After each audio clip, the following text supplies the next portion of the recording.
Okay, you can go ahead and start. Our planet is a truly magnificent place. Earth is an incredibly complex and vibrant ecosystem where living organisms not only interact with themselves but with their environment to create the ideal living conditions. MacWood is from the Residential Energy Services Network, a company dedicated to finding more efficient energy uses. I use this quote to emphasize the fact that no other planet can sustain human life. Earth provides us as humans the perfect living conditions. Earth is perfect, and as Earth's inhabitants, we have the opportunity every day to celebrate Earth's true perfection. But there is one day of the year solely dedicated to the celebration of Earth's beauty. One day of the year that's intended to bring light to Earth's health. And one day of the year that provides us as humans the opportunity to give back to such a giving planet. That day, of course, is Earth Day, celebrated April 22nd of every year. Today, I will provide a little bit of insight into that holiday by explaining its fruition, how the holiday came to be, and then discussing a little bit about its importance and why we should continue to celebrate it. So let's go ahead and get started with some of Earth Day's history. April 22nd of 1970 marks the official anniversary date of Earth Day. Many consider the establishment of Earth Day 1970 as the birth of the modern environmental movement.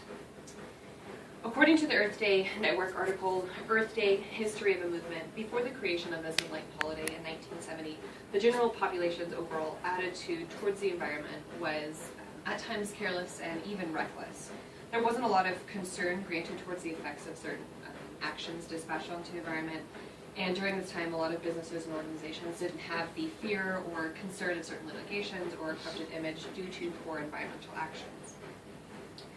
However, during this time there was a heightened awareness, not necessarily for environmental protection, but for freedom. During this time there was the war continued to rage in Vietnam, and a lot of people were opposed to this, and their solution for this opposition was protesting. Protesting was sort of the thing of the day.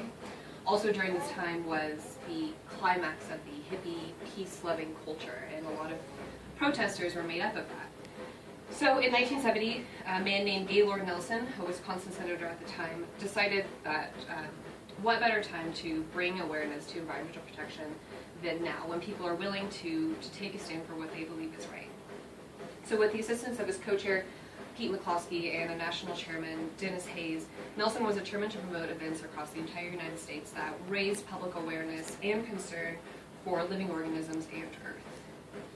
And what Nelson discovered is that many Americans were already aware of the need to take care of our planet and already stood up to fight against certain actions on the planet, like oil spills and greenhouse gas emissions released from certain factories.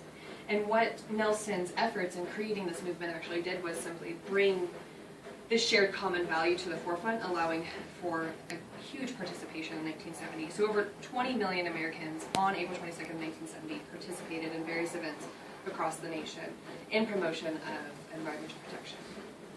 And since this day in 1970, Earth Day has continued to be recognized and celebrated not only on a national basis, but in the entire world. Which brings me to the next discussion, which is what have been the effects and occurrences since the establishment of Earth Day in 1970? What have been the successes of Earth Day?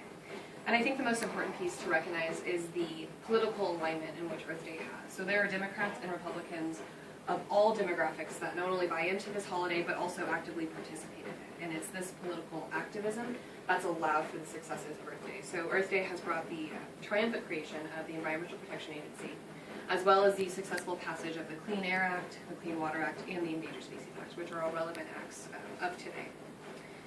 And it's, on a more micro scale, it's also just brought awareness to the masses and really provided a day that we can step up and find a commitment to take better care of our Earth. Some examples of what Earth Day has affected is an increase in recycling efforts, an increase in electric cars, and a conscious effort to decrease the emissions of greenhouse gases. Something that I do, sort of a tradition I started when I was president of the Environmental Club. I take the opportunity to go out and do something. I volunteer. I've planted trees, I've participated in the chemical waste roundup, and I've also assisted in the construction of a handicap trail in a hiking area in Denver. So for me, it's just a way to actually go out and actively participate in doing better for our environment. Something else I wanted to mention is that Gaylord Nelson remained actively involved in the celebration of Earth Day. His efforts of creating celebrations provided global participation of epic proportions. Hundreds of millions of people across the entire world celebrate Earth Day, and it's because of his commitment and also his role as Earth Day founder that President Bill Clinton, during the time in 1995, decided to award Gaylord Nelson the Presidential Medal of Freedom. This is the highest civilian honor that's granted in the United States. And I wanted to mention it because it's a pretty big deal, and it really speaks volumes to the level that we're talking about when we speak about the magnitude of Earth Day and what it's done for our nation. Which brings me to the last piece I want to discuss, which is why is Earth Day's continuation so important? So despite all of our efforts, parts of the Earth are still in danger, and climate change is of ever-growing concern. And certainly one day of the year isn't going to rid the environment of all of its problems. But what it can do is provide us with awareness to take care of our Earth. It can provide humans the motivation to make the commitment to take the bus once a week, or start that recycling program, or go out and plant a tree. It is its continued celebration of this holiday that should awaken each of us a need to take care of the planet, of the land that sustains all of humanity. So in bringing this to a close, I hope this information provided all of you with some historical context behind this holiday that you may not have otherwise known, and also I hope that I was clear in my discussion of why this holiday is important and why we should continue to celebrate it. And with that, I hope to leave you all with a newfound appreciation for the Earth's beauty and something that allows you to marvel in all of its glorious wonder. And I ask you, what will you do next year, 22nd?